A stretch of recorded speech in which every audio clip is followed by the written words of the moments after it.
Detective Sergeant Maya Washington adjusted her civilian clothes as she walked through the glass doors of First National Bank on a crisp Tuesday morning.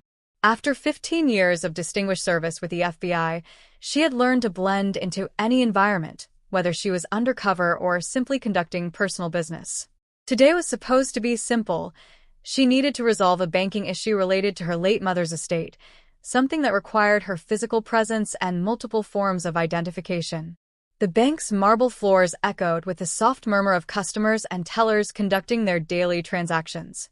Maya approached the customer service desk, her briefcase containing all the necessary paperwork, death certificates, and legal documents. She had dealt with bureaucracy countless times in her career, but banking red tape seemed to operate on its own special level of complexity. The young woman behind the desk, Sarah, greeted her with a professional smile that seemed genuine enough. "I need to access my mother's safety deposit box and transfer some accounts," Maya explained, sliding her identification across the polished wood surface. "I have all the probate documents here." Sarah examined the paperwork with the practiced eye of someone who had seen every possible variation of estate documentation. Everything appeared to be in order: death certificate, court appointment as executor, proper identification, and even a notarized letter from the family attorney. However, as Sarah began processing the request, she noticed the substantial amount listed on the account transfer forms. The numbers were significant, more than she typically handled in her day-to-day operations. Following bank protocol for large transactions, she excused herself to consult with her supervisor, leaving Maya waiting at the desk. Maya understood the procedure. Large financial transactions triggered additional security measures at most institutions, and she appreciated that the bank took such precautions seriously. What Maya didn't notice was the way the bank manager, Mr. Richmond, peered at her through his office window with growing suspicion. Richmond had worked at the bank for over 20 years, and in his mind, he had developed an eye for potential fraud cases. The combination of a young black woman, substantial financial figures, and estate documentation triggered what he considered his professional instincts. Without conducting any proper verification procedures or speaking directly with Maya, Richmond made a decision that would change everyone's day dramatically. He reached for his phone and dialed 911, reporting what he believed to be a potential bank fraud in progress, specifically mentioning the suspect's race and appearance as identifying factors. The atmosphere in the bank shifted dramatically within minutes of Richmond's phone call. Where there had been calm efficiency, tension now crackled through the air like electricity before a storm. Richmond emerged from his office with the demeanor of someone who believed he was protecting his institution from criminal activity. His approach toward Maya was calculated and deliberately intimidating, designed to keep her in place until law enforcement arrived. "Ma'am, I'm going to need you to remain exactly where you are," Richmond announced loudly enough for other customers to hear. "There seems to be some irregularities with your documentation that we need to resolve." His tone carried an accusatory edge that made Maya's professional instincts immediately alert. She had encountered this type of situation before, though usually from the law enforcement side rather than as the target of suspicion. Maya maintained her composure, drawing on years of training in de-escalation techniques. "What specific irregularities are you referring to?" she asked calmly, her voice steady despite the growing realization that this situation was spiraling beyond a simple banking procedure. "I've provided all the required documentation, including court-certified probate papers and proper identification. Perhaps we could resolve this by having you examine the documents more carefully." Richmond's response was telling in its defensiveness. "These amounts are unusual, and frankly, the documentation looks suspicious to someone with my experience. We've had several fraud attempts recently, and I'm not taking any chances." His words revealed the fundamental problem. He hadn't actually examined the documentation thoroughly, relying instead on his preconceived notions about who might commit bank fraud. The other customers in the bank began to notice the commotion, some discreetly moving away, while others watched with curious concern. Sarah, the customer service representative who had been helping Maya, looked increasingly uncomfortable with her manager's approach. She had reviewed the documentation herself and found everything to be legitimate and properly executed. The court seals were authentic, the identification was valid, and the account information matched their records perfectly. However, her position in the bank hierarchy meant she felt powerless to contradict her supervisor's judgment, even when she suspected he was making a serious mistake. The situation deteriorated further when Richmond made additional assumptions about Maya's background and circumstances. His questions became increasingly personal and invasive, focusing on how she had acquired the knowledge to handle estate procedures and whether she truly understood the legal implications of the documents she was presenting. Each question revealed more about Richmond's biases than about any legitimate concerns regarding the transaction, creating an environment where Maya realized she was being profiled rather than properly served as a customer. The piercing wail of police sirens cut through the morning air as multiple patrol cars responded to Richmond's call about suspected bank fraud. Maya heard the approaching vehicles with a mixture of professional recognition and personal dread. She knew exactly what was about to unfold, and she understood that her position as both a customer and an FBI agent was about to create a complex situation for everyone involved. Richmond's satisfaction was evident as he watched the police cars pull up to the bank entrance. In his mind, he had successfully identified and contained a criminal threat to his institution. He had positioned himself near the entrance, ready to brief the responding officers on what he perceived as an ongoing fraud attempt. His body language conveyed the confidence of someone who believed he was about to be vindicated for his vigilance and professional judgment. The first officers through the door were Sergeants Martinez and Johnson from the local police department. They entered with the controlled alertness that comes from responding to a potential crime in progress, their eyes scanning the environment to assess the situation and identify the reported suspect. Richmond immediately approached them, speaking in the authoritative tone of someone reporting a crime he believed he had personally thwarted. "Officers, thank you for responding so quickly," Richmond began, gesturing toward Maya, who remained calmly seated at the customer service desk. "That woman over there has presented what I believe to be fraudulent estate documentation in an attempt to access accounts containing substantial funds. The amounts involved are significant, and frankly, the whole situation struck me as suspicious from the moment she walked in." Maya watched the officers approach with the trained eye of a fellow law enforcement professional. She could read their body language, understand their tactical positioning, and anticipate their next moves based on her own years of similar situations. However, she also knew that revealing her identity too quickly might complicate the situation further, potentially making it appear as though she was trying to use her position to avoid legitimate scrutiny. The officers approached Maya with professional courtesy, but obvious caution. "Ma'am, we've received a report about some documentation issues," Sergeant Martinez said diplomatically. "Would you mind if we took a look at your identification and the paperwork you're presenting to the bank?" Maya nodded calmly and reached slowly for her purse, her movements deliberate and non-threatening as she retrieved her wallet. She understood that these officers were simply responding to a call and doing their job based on the information they had received from Richmond. As Maya handed over her identification, Sergeant Martinez's expression began to change subtly. The name on the driver's license triggered a memory. He had seen that name in departmental bulletins and interagency communications. Detective Sergeant Maya Washington was not an unknown entity in local law enforcement circles. Her reputation for excellence in financial crimes investigations had made her something of a legend among officers who worked similar cases. "Ma'am," Martinez said, his tone shifting to one of professional respect, "aren't you Detective Sergeant Washington with the FBI Financial Crimes Division?" The question hung in the air like a revelation that changed the entire dynamic of the situation. Maya nodded calmly, producing her federal identification badge alongside her civilian documents.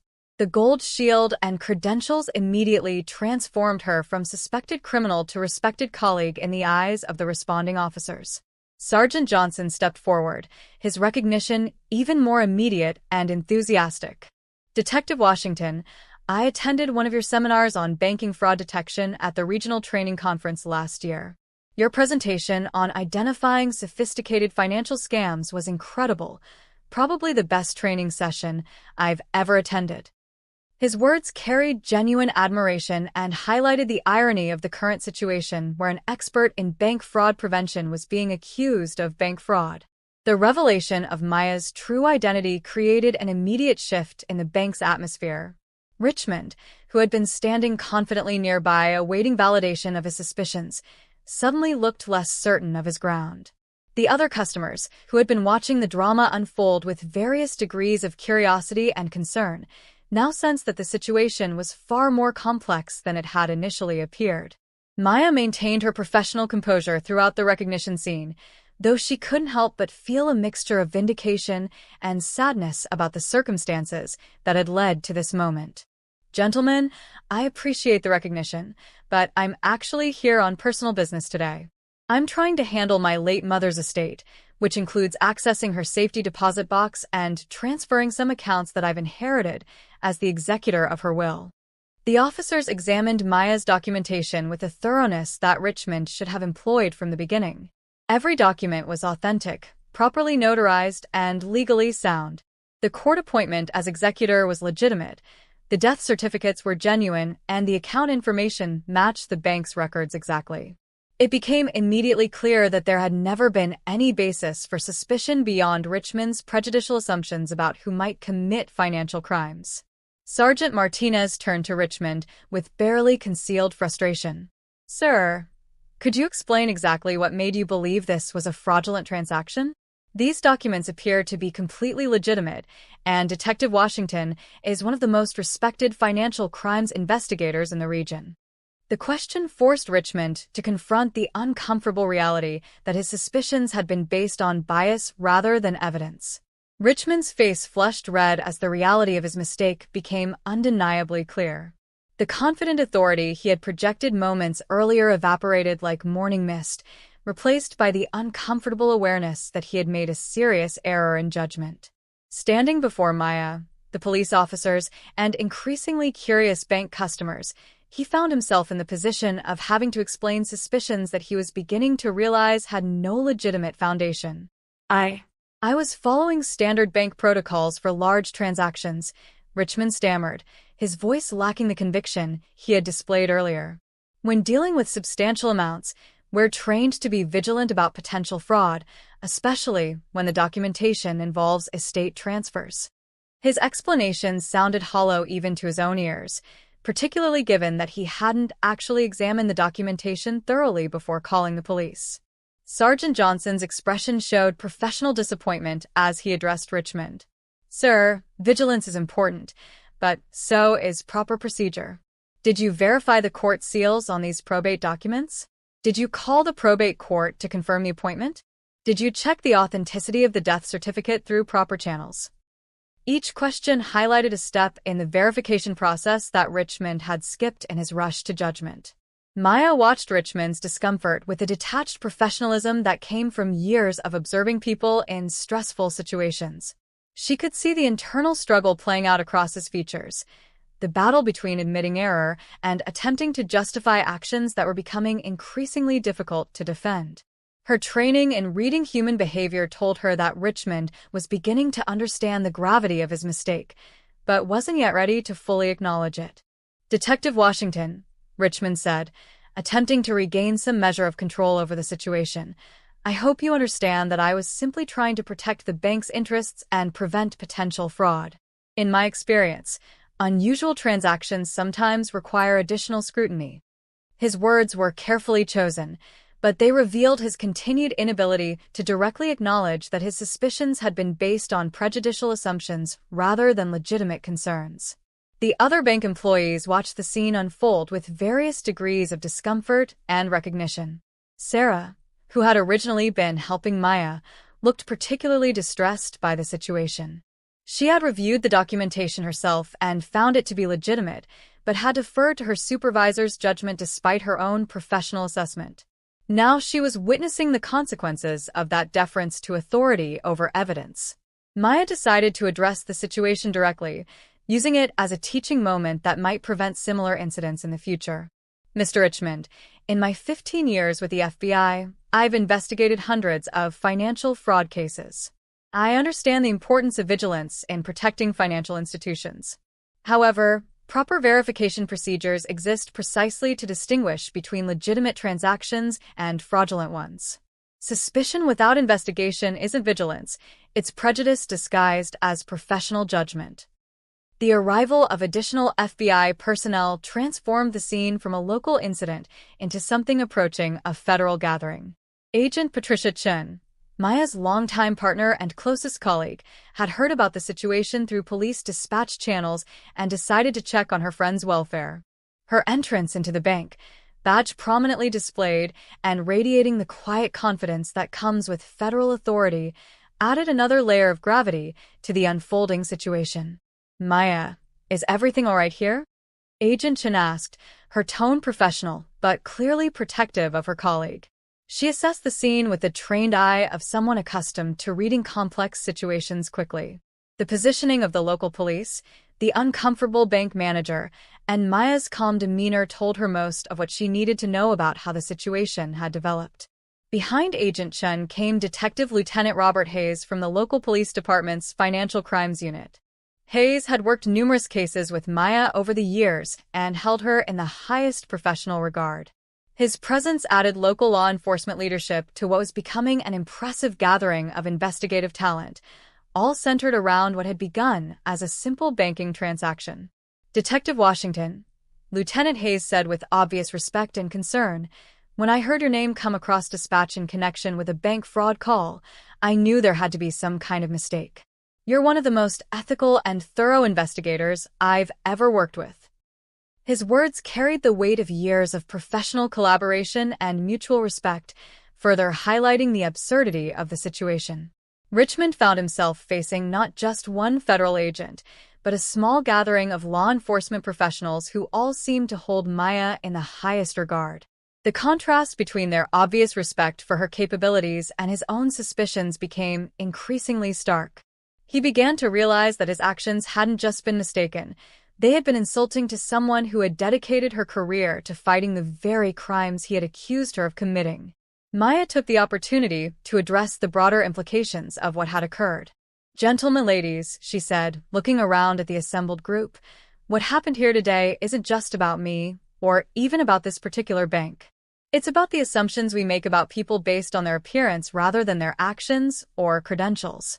In my work investigating financial crimes, I've learned that criminals come in all colors, all backgrounds, all social classes. The moment we start profiling based on appearance rather than evidence, we stop being effective law enforcement professionals and start being part of the problem." Agent Chen nodded in agreement, adding her own perspective to Maya's words. "Detective Washington has broken more major financial fraud cases than most agents see in their entire careers. She's testified before Congress on banking security measures and has trained hundreds of law enforcement personnel in fraud detection techniques. The irony of this situation would be laughable if it weren't so serious." Word of the incident began to spread through the bank as customers and employees witnessed the unusual gathering of law enforcement personnel. What had started as a quiet Tuesday morning transaction was evolving into something approaching a community event, with people beginning to understand that they were witnessing the resolution of a significant misunderstanding with broader social implications. Mrs. Eleanor Patterson, an elderly African-American woman who had been conducting her own banking business, approached the group with the determined stride of someone who had seen similar situations too many times in her 80-plus years. "Excuse me," she said, addressing Richmond directly, "but I couldn't help but overhear what's been happening here. I've been banking at this institution for over 30 years, and I want you to know that what you did to this young lady is exactly what I've had to deal with my entire life."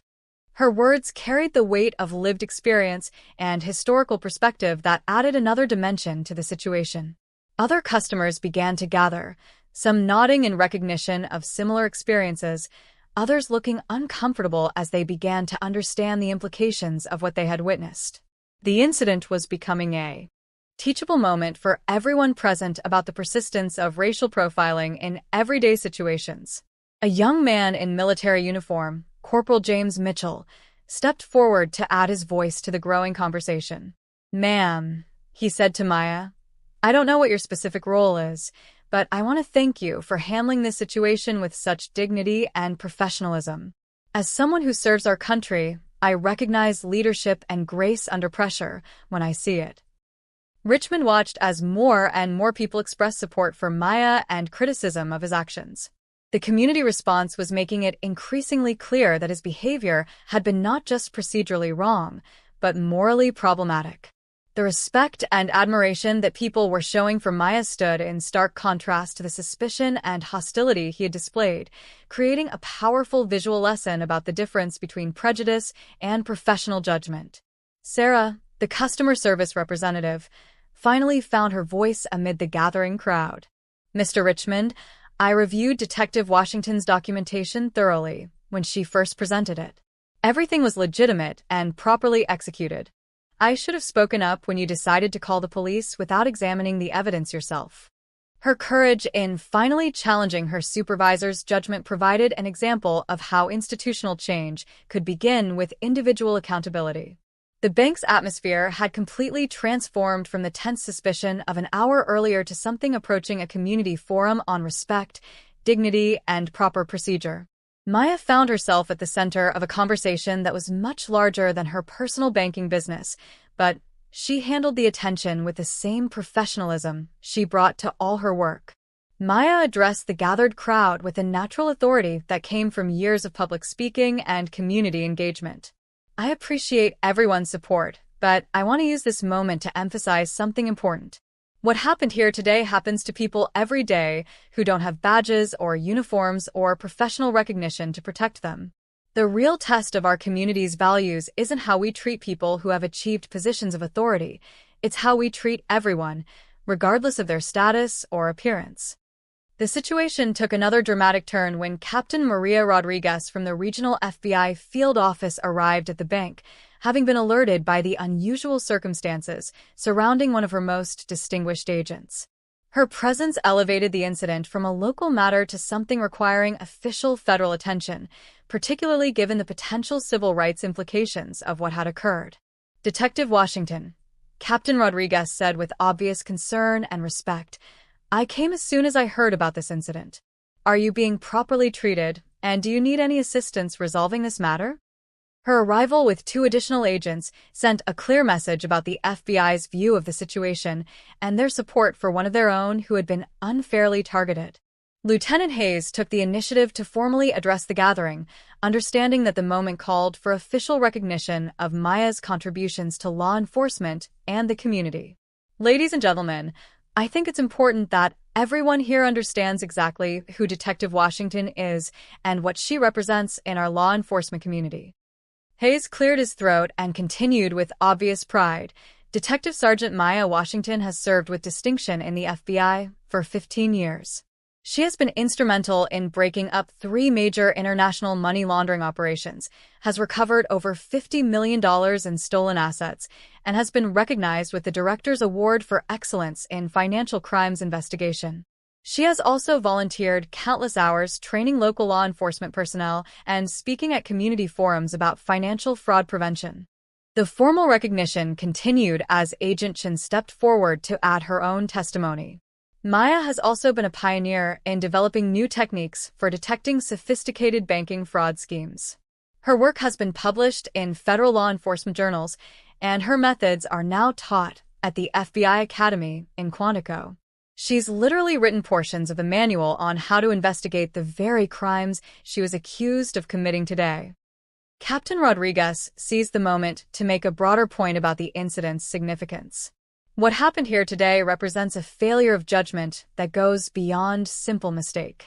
Detective Washington's reputation and character are above reproach, and the fact that she was subjected to suspicion and police involvement over legitimate banking business is deeply concerning to our organization." Richmond stood silently throughout the official recognition, the full weight of his error becoming increasingly clear with each commendation and achievement mentioned. The woman he had suspected of criminal activity was not only innocent, but was actually one of the most respected financial crimes investigators in the region. His assumptions had been not just wrong, but spectacularly, embarrassingly wrong. The crowd in the bank had grown larger as word spread about the unusual events taking place. Bank employees from other departments had gathered, along with customers who had arrived for routine business only to find themselves witnessing what was becoming a significant community event. The contrast between Maya's actual achievements and Richmond's suspicions was creating a powerful educational moment for everyone present. In a moment that would be remembered by everyone present, Lieutenant Hayes made a decision that perfectly captured the respect and admiration that the law enforcement community held for Maya Washington. He stepped back, came to attention, and rendered a crisp military-style salute that honored both Maya's service and her dignified handling of a deeply unfair situation. The salute was immediately joined by Sergeant Martinez and Sergeant Johnson, both men recognizing the appropriateness of the gesture and their desire to show respect for a colleague who had been wronged. Agent Chin followed suit, as did the other FBI personnel present, creating a powerful visual demonstration of professional solidarity and respect. Corporal Mitchell, the young soldier who had earlier praised Maya's composure, stepped forward and added his own salute to the growing display of honor. "Ma'am, as a member of the armed forces, I want to express my respect for your service to our country and your grace in handling this situation," he said, his military bearing adding formal dignity to the moment. The salute spread through the gathering crowd as other customers and bank employees recognized the significance of the gesture and wanted to participate in acknowledging Maya's character and achievements.